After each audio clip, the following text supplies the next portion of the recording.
Chapter 6. On that night could not the king sleep, and he commanded to bring the book of records of the Chronicles.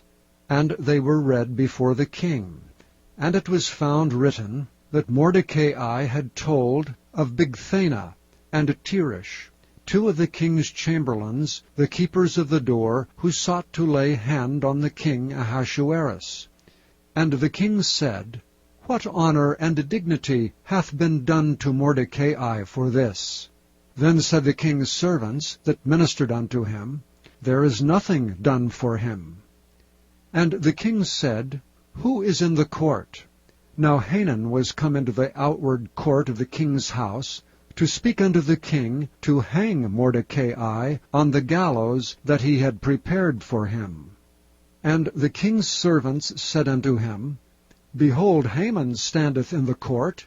And the king said, Let him come in.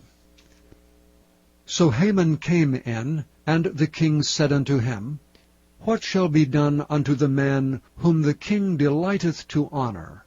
Now Haman thought in his heart, To whom would the king delight to do honor more than to myself? And Haman answered the king, For the man whom the king delighteth to honor, let the royal apparel be brought, which the king useth to wear, and the horse that the king rideth upon, and the crown royal that is set upon his head. And let this apparel and horse be delivered to the hand of one of the king's most noble princes, that they may array the man with all whom the king delighteth to honor, and bring him on horseback through the street of the city, and proclaim before him, Thus shall be done to the man whom the king delighteth to honor. Then the king said to Haman, Make haste, and take the apparel and the horse as thou hast said, and do even so to Mordecai the Jew that sitteth at the king's gate.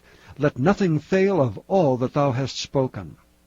Then took Haman the apparel and the horse, and arrayed Mordecai, and brought him on horseback through the street of the city, and proclaimed before him, Thus shall it be done unto the man whom the king delighteth to honor.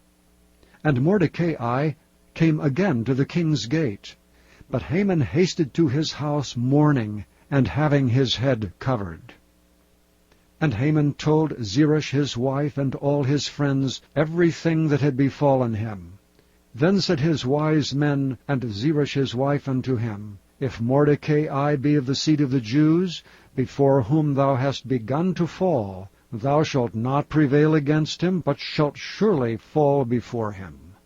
And while they were yet talking with him, came the king's chamberlains, and hasted to bring Haman unto the banquet that Esther had prepared.